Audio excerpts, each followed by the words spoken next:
Oh, We'll be good. We're fine. fantastic. Hello and welcome to another episode of the Healthy Church Growth Show podcast. And this is episode 42. And if you've been listening through the months since we started, April, so we'll have an anniversary in April, something special is coming up for that. If you've been listening since then, you will know that we have brought up different challenges, different experiences from leaders, not only in the UK here, but in Australia and the USA. And today I am so delighted because I have joining me Pastor Kent James. He is in Florida, which is Jacksonville, Florida.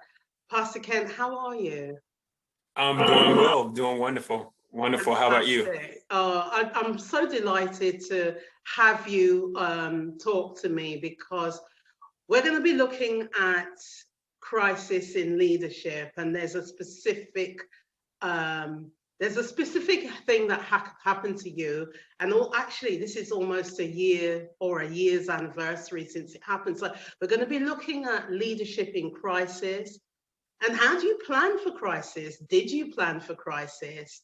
So I'm going to be asking you some questions around that. But first of all, you're a bivocational church leader. So you not only lead a church, which is Restoration Church in Jacksonville, but you also work as a professional in organizational development by developing other leaders in the corporate space. We've got very similar background actually in that respect, because I worked in HR and then organizational development.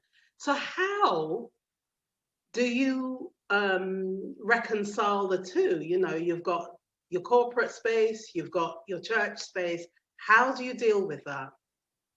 That's a great question. And I believe it has a lot to do with what type of work you do as a vocation. Mine just seems to fit. It is basically the same thing. It's working with people, it's developing people, it's giving people the resources they need to develop in their own personal and professional journeys. And so the work that I do by day is what I like to call it, is develop leaders. So they come to me and say, hey, I need to develop an emotional intelligence. I need to strengthen the scope of the work that I do. I want to be an influential person. How do I do that?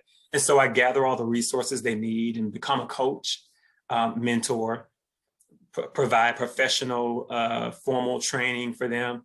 And so I take a lot of what I do during the day, and then I apply it to the work that I do as a pastor as well. So it's still developing people, it's giving people the resources they need, add in some spiritual components to that, as a basis, but they both work together. And so as I'm working at the church, I think, this might be a good idea to do at work with those leaders because they might benefit from it.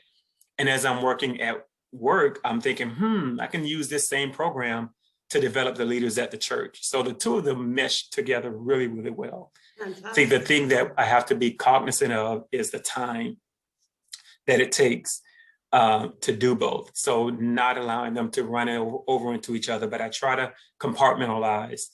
This is time that I'm working on church activities. This is time that I'm working on work activities.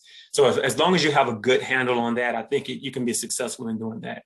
So you're talking about time management and making sure, that you put one box away and then take the other one out. I mean, how does that look for you? How do you do that in a practical way? So it can be challenging at times. And by the way, I'm in school obtaining my master's degree as well. So there are You're doing other a things master's at the moment. Master's, yes, that's right. I have. When did you start that? I'm about 4 classes away, so I started in 2018, and wow. I'm about four classes. So I'll be done October 1 of this year with that. So that'll be one piece that's gone. What will you major in? The major is Human Resources Administration. Wow. Right. And then so following that, I'll do a master's certification in pastoral counseling. and maybe psychology. So we'll see. I'm a glutton for punishment. or you're hungry for knowledge.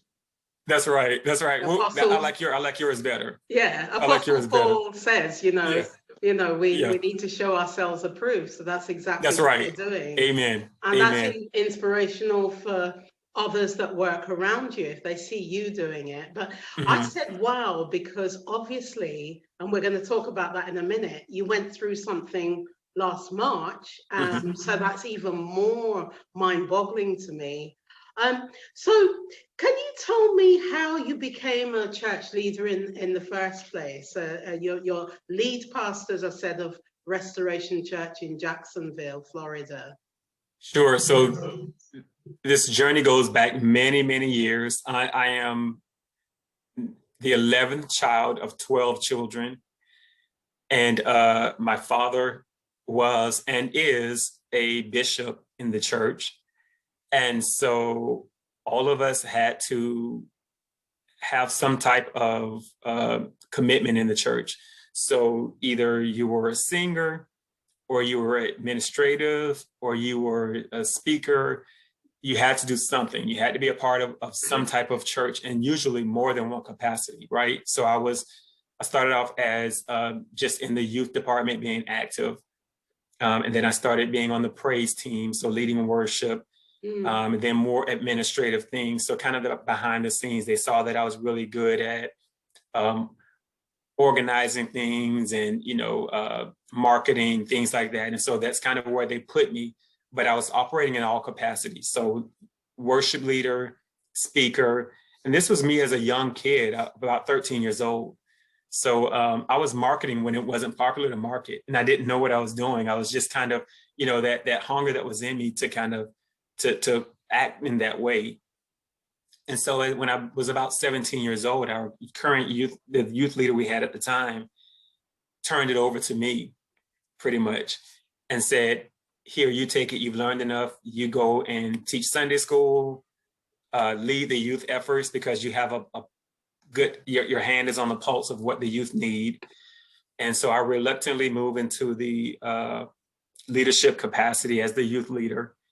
And then from there, it was the youth leader to youth minister. So I gave my first sermon in 1997 as a youth minister. And so from there, the role just grew. And wherever the need was, I just kind of filled in. So mainly on the administrative side, mainly on the executive team, doing the behind the scenes work. And then also as a youth leader, youth pastor.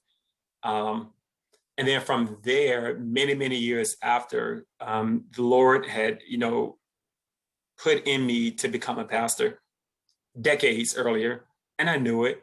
And the confirmation would come through various leaders, both who I knew, and then leaders who would come to the church just to visit, to speak, would say to me, spoke over your life. You're going to be a pastor one day. We know it. And then my pastor knew it and would confirm it.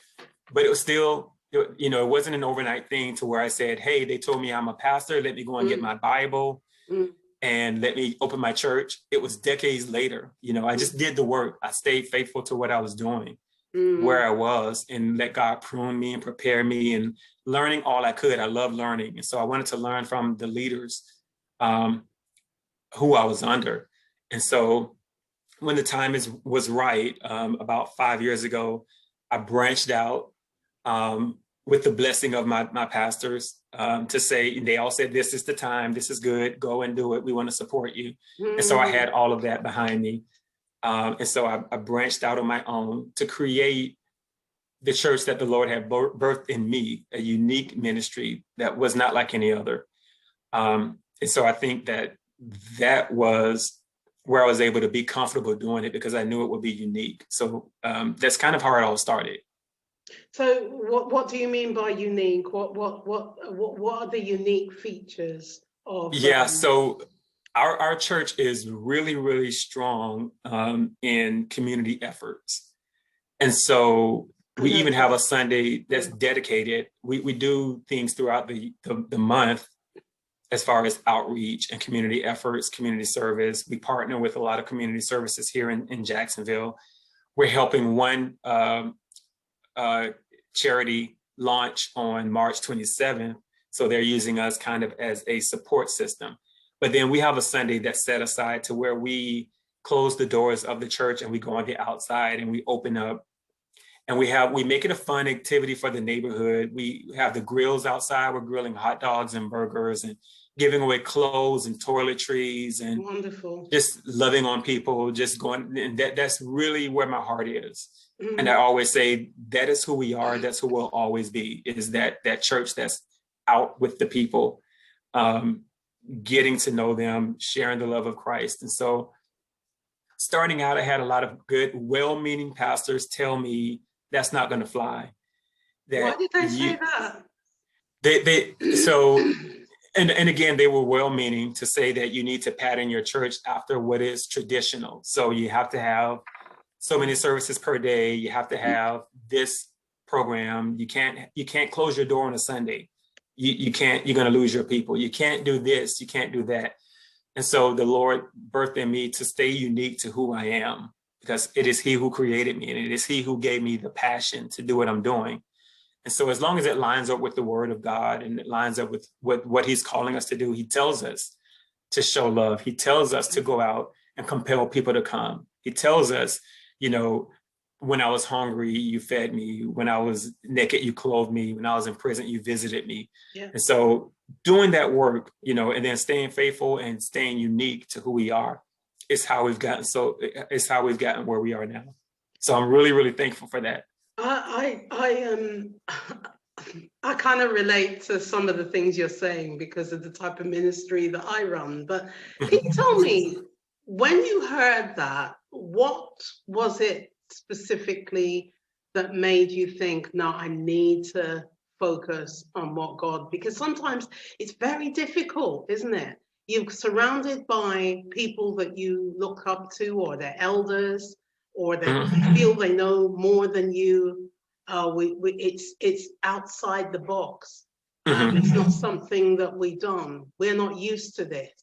Was that right. Fear? Did you feel that it came from a place of fear, or, as you said, generously, well-meaning?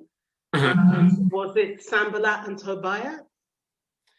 Right. So I'll say it was, again, I think people, when something comes along that they're not used to. So let's take the automobile. So that was kind of something people weren't used to. They were used to the horse and buggy. And now here comes this scary thing, this automobile. What is this? The television, or the television isn't going to last because we're used to radio. So anytime that you come with something that's different than what people are used to, they're going to have objections to it. They're going to have concerns with it. And so, of course, the people who knew me, the leaders who knew me, wouldn't have said and didn't say that to me. But it was people who don't know me, who said, that's not going to work. We've seen that happen before. The leaders who knew me kind of said, we're going to get behind you. We know who you are. We know that, that's where you're called to go. So I have to say that it did affect me, but not much, very minimally, because I was strong in, I was just very stubborn about being true to who I am. Yeah, that's right. The Nehemiah spirit. That's right. That's exactly right. That's wonderful. So, come March 2020, on the 23rd of March in this country, we're in the UK, we heard about this strange disease. We heard about it the week before, but all of a sudden, everything was locked in. I won't say locked down, but it was locked in. And basically, we faced an uncertain future.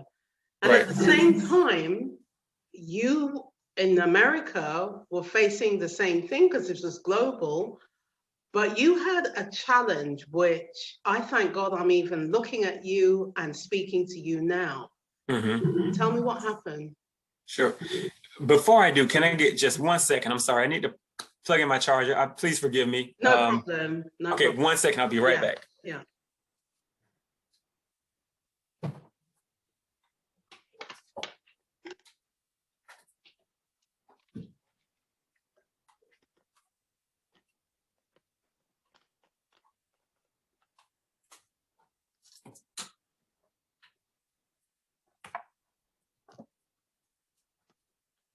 Okay. Sorry, Are that's you the all only thing right? about being mobile. Everything is, you have to take so many pieces with you. Just with you, yeah. Right, right. So last year, there was a young couple in my ministry, and they were about to get married, and we were having a wedding rehearsal. And I was waiting for my wife to come home. She had gone off, and we were going to go to this wedding rehearsal. I was drinking some hot tea. I sipped the hot tea, and immediately I regurgitated. And it was just the strangest thing. So I thought it was something to do with the tea. I took another sip and I regurgitated again. I went outside to wait for her to pick me up. And before I knew it, I was on the ground, bowled over in pain. And it just came out of nowhere. And my wife came home. Me being who I am, I insisted upon going to the wedding rehearsal. So she and I had a small little argument because she wanted to take me to the emergency room. I said, no, I'll go after. I want to go to this wedding rehearsal. Well, I got to the wedding rehearsal and barely could stand for 5 minutes. So the entire church, it took all of them against me to convince me to go to the hospital. And so I went ahead and went. Within hours, they were doing surgery on me. Wow. What, the Within same hours. day? The same. So it was, I would say I went to the hospital around 8 p.m. Early the next morning, I was being prepped for surgery. So that's how bad it was. So my gallbladder had gone bad, and I had like all these infections and everything as a result of it.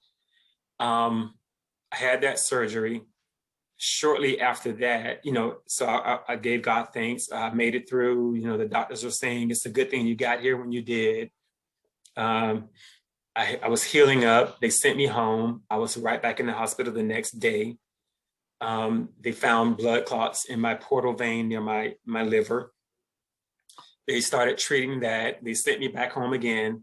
I was back in the hospital the next day. And so it was me taking ambulance rides in the emergency vehicles over and over again. So every time they would send me home, there was something else that they'd find.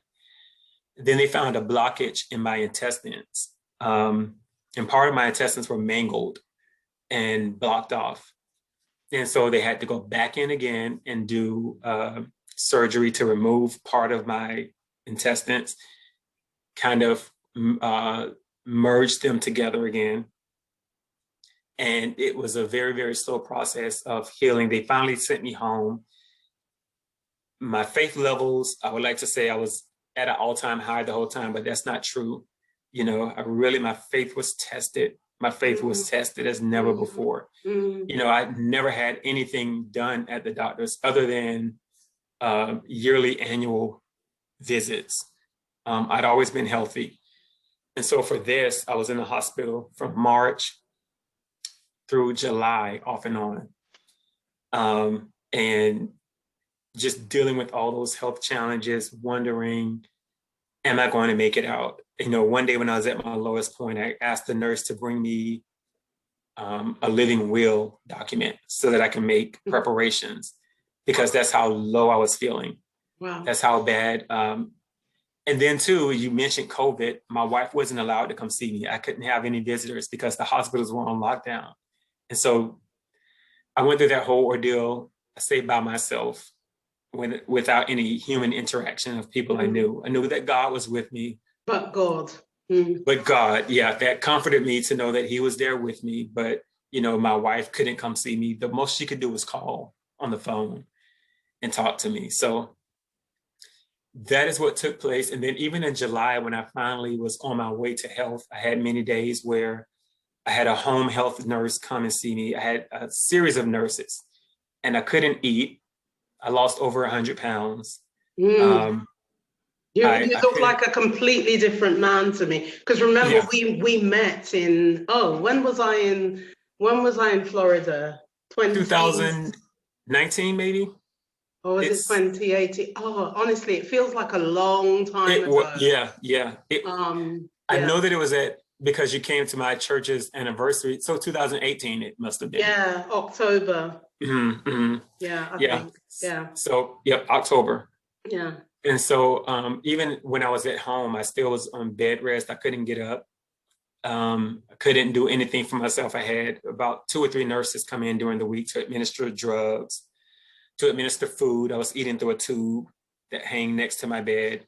I had a physical therapist come in several times a week to help me learn how to stand, to sit, to walk to the restroom, to close my eyes and stand up. Just things you just can't imagine that you would have to be taught again, because I would fall. I would try to walk and I would just fall. And so I went through that whole ordeal of learning how to do all those things again. Sitting outside for 5 minutes was one of the things on our to-do list. You know, he would say, on the next visit, we're going to sit outside for 5 minutes. And I thought that was the worst thing in the world. Like, how am I going to do that? Wow. How am I going to sit up in this chair for 5 minutes? And so I had so much fret and anxiety. Or he'd say, we're going to walk to the mailbox on our next visit. And I would panic. How am I going to do this? How am I going to use my walker? Because I was using a walker device to walk with. How am I going to do this? I didn't eat, period. I could drink a little, but that's all I could do. And so I was in an unfamiliar place. I'm the one that's usually doing things for people, you know? To have all these people waiting on me, to have my son and my wife waiting on me hand and foot was unfamiliar territory to me. So now, talking about, I mean, this is just such a massive testimony. Talking about that, so in March this happened and the congregation knew about it and you went in, and there's a couple of things you said about you losing faith. What about them? Because I know congregations that have lost their leader. Actually, the leader has gone home to the Lord, and it was during the time they were serving, and a lot of them actually lost their faith. So that's number one we need to look at. Number two, what was the leadership structure, and were they able to just pick up? So 2 things there. Great questions. Yeah, great questions. So I attribute a lot of the success to my wife, who was there. And I can't say that it didn't wear on her. There were days when she and I talked where she broke down and cried for various reasons, for obvious reasons. But I attribute a lot of the success of the church to my wife. I'm very strong in leadership, I like to think. I'm very strong in empowering people, planning. Yeah. We have a church contingency plan, but what I found out is that contingency plan worked well in theory, but it wasn't practical. Why? The contingency plan said things like, in the case of an emergency, here is what should be done, but it was very generalized. There was nothing that said, if the pastor is incapacitated, this leader needs to hold services, or this team needs to react and do that. So it was very generalized. And again, in theory, it was a great plan. I was proud of it up until last year when I had to use it. Then I said, well, there's a lot of work that we need to do with this contingency plan. And have you revisited that? We're actively revisiting portions of it at a time. I'm taking my time and doing it, because the first time I did it so that it could be done. Now I want to be more strategic with the parts of it that need to be covered. So we are looking at it on a piece by piece basis. So my wife was very instrumental in relaying information. You know, some of them would call, but some of them were very cautious about calling me because they didn't want to overdo it. And so my wife was kind of that mediator to sharing the news about how I was doing. What about them and their faith during this time? If this has happened to the man of God, I can hear it now. What about us? You know, because that's what happens in some circles. Did that happen? You know, if it did, they didn't let on. So I tried to stay in contact with them as much as I could. You know, sometimes it would take me days to get back to them, of course. But I'm sure there was some wavering of Shaking. faith. There had to be. There had to be, because it would be with me. You look into this leader who is pretty much the mouthpiece of God. And if he is going through this way and he just can't get back, because I tried and tried to get back and I just couldn't get back. And so I'm sure there was some wavering in faith, but the leaders showed me how strong they are. And I was very proud, and I still am very, very proud of them. Praise God. And you asked, were they able to pick up? The answer is yes. They picked up in their own way. I think as leaders, we have to give people the onus to be able to lead in their own way. Yes, yes, I agree. They're going to do it. They're going to do the work, but it might not look like you would do it. Of course, it's not going to be done the way that you would do it, but give people the onus, give them that freedom to lead how they lead. Because their DNA is different from yours. And, different than yours. But do you find a lot of leaders struggle with that? Because as you know, I work with a lot of leaders. I've just done a major piece of work over the weekend. And sometimes, you know, the leader says and everybody follows. And if it's done slightly differently, in some cases, it can cause conflict. Has that been your experience?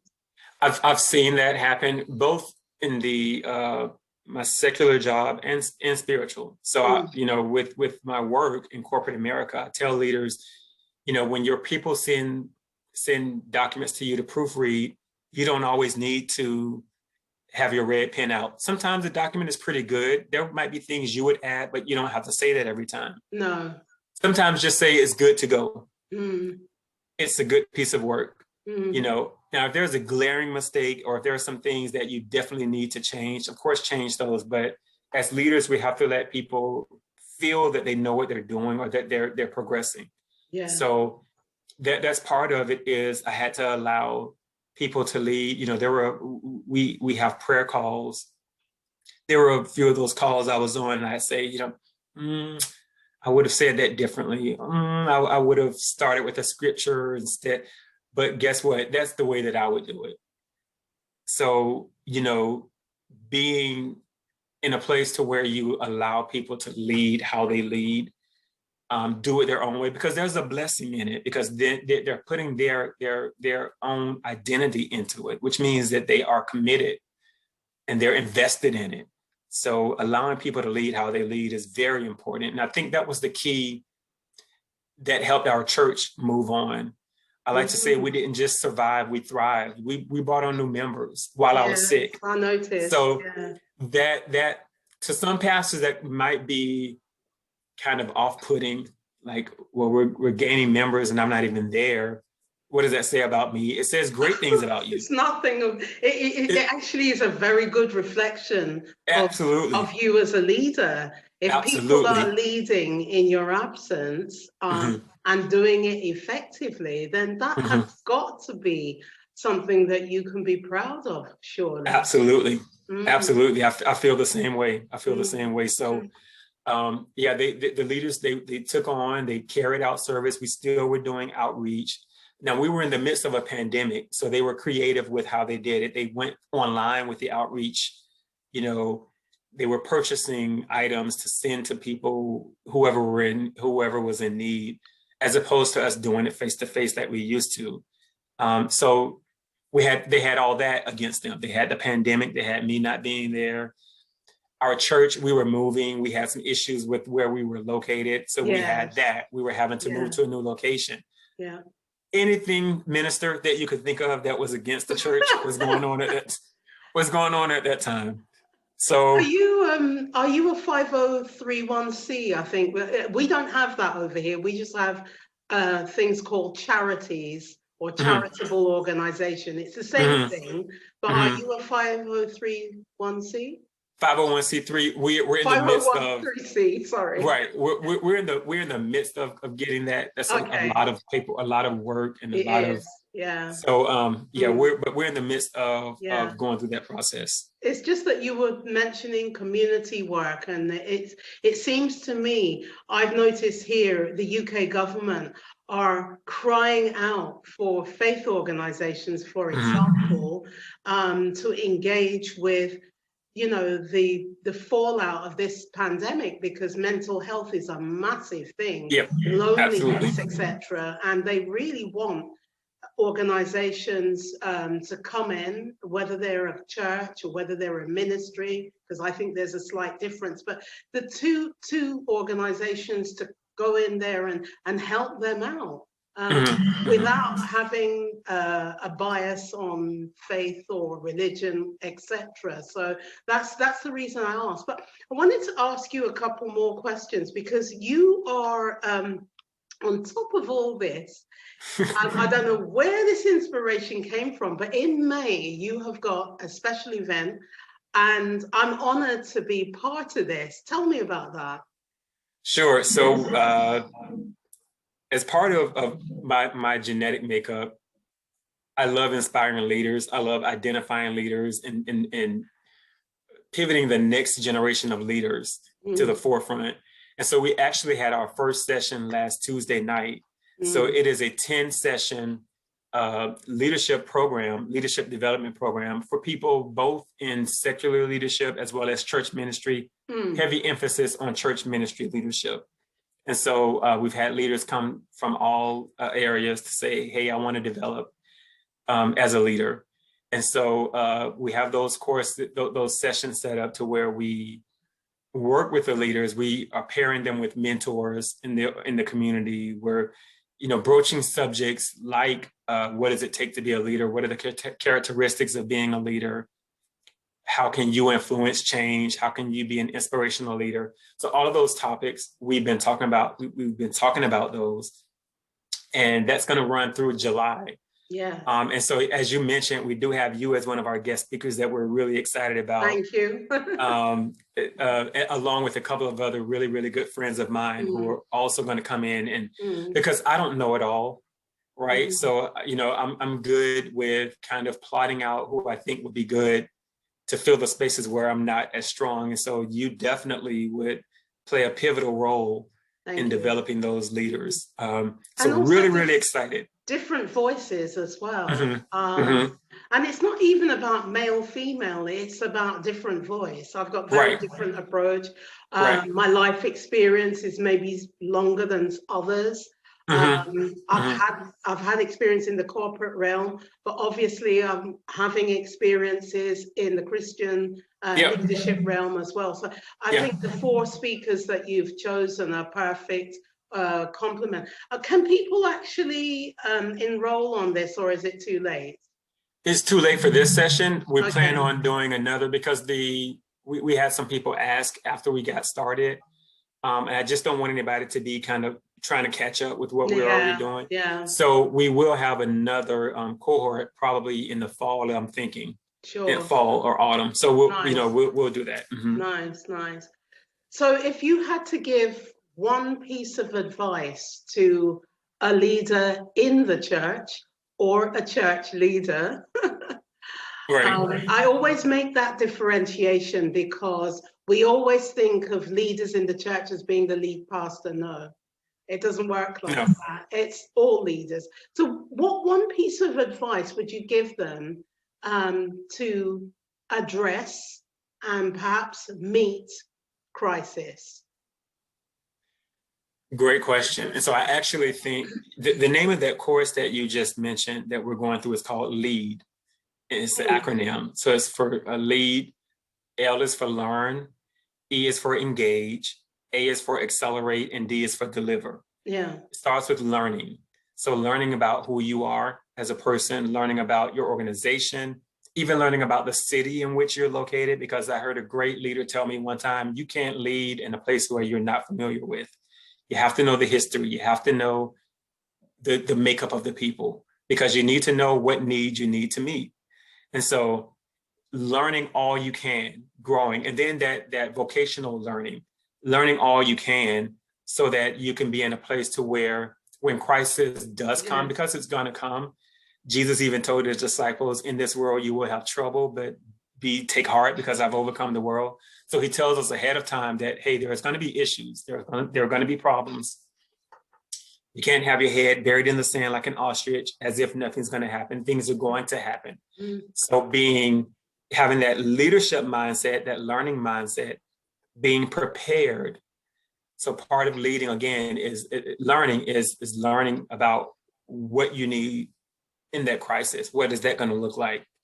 And then engaging those who are around you, engaging those resources, engaging your congregants to see who can step up in that instance, and then being prepared to do so. So making that plan, not like the one I had, the theoretical plan to where, but one that's really working. And the way that you do that is by having conversations, is opening up to the people in your leadership, in your congregation, letting them have buy-in, letting them, support what it is that you're trying to accomplish. And then work on that as a team instead of in a vacuum or a silo by yourself. But kind of get all the key players and the key stakeholders in a room and just say, absolutely, what would it look like if a crisis took place? What would we need? What resources would we need? How would we continue? How would we journey on? You'll be amazed at the responses and the content that you develop from those people. So I would say that's step one, is having those conversations and learning what you need. And that's so important. I had some feedback. What I do if I'm working with a church, what I tend to do is to send out a survey, normally anonymously, to all the delegates, whether they're groups of leaders or volunteers, etc. And one of them came back with something really interesting that said, it's not only the pastoral leaders that have the answer. In fact, the people that are working on the ground usually know more about what's happening than the pastoral leaders. So their opinions or their knowledge shouldn't necessarily be pushed aside. It should be integrated. Not all the time, it may not be appropriate, but certainly we need all voices as much as we can. I agree. You need those data points. As you said, you might not integrate every idea that you hear, but you think about it, a leader is at a vantage point of kind of looking at it from a holistic view, right? So their vantage point is different. The people who do the work every day are in the trenches, and they know the pieces, the cogs and the knobs that go along that make it work. And so you do want to have those data points from all levels.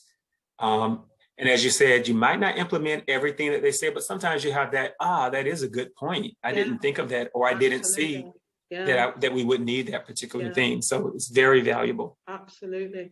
I know you've written 4 books, and what we're going to do is to include the links in the show notes when it's out. This podcast goes out on iTunes, Apple, Spotify, Google Podcasts, and a range of other platforms. So the link will be there, not only to your church, but if people want to inquire for the next program that you've got for leaders, and obviously the links to the book. But I know you've got one copy of one of the books. So this one is Upgraded by Grace. Your Abundant Life the Way God Intended. So this was written about 4 years ago, and it was based on the knowing and learning about God's grace and His power to sustain you even in your weakness, and how it catapults you into His light and to who He wants you to be. So that was kind of the basis of this, and dealing with brokenness, because you'll have to have me back for another podcast to talk about my history in brokenness as a young boy, and a lot of things I went through that I'm just now able to talk about at age. I'll be 47 this week. Wow. So, you're March born as well. March 10th. March 10th is my birthday. So no, I can't. No wonder we get on so well. I was born on March the 12th. So mine is on Friday, March the 12th. Friday.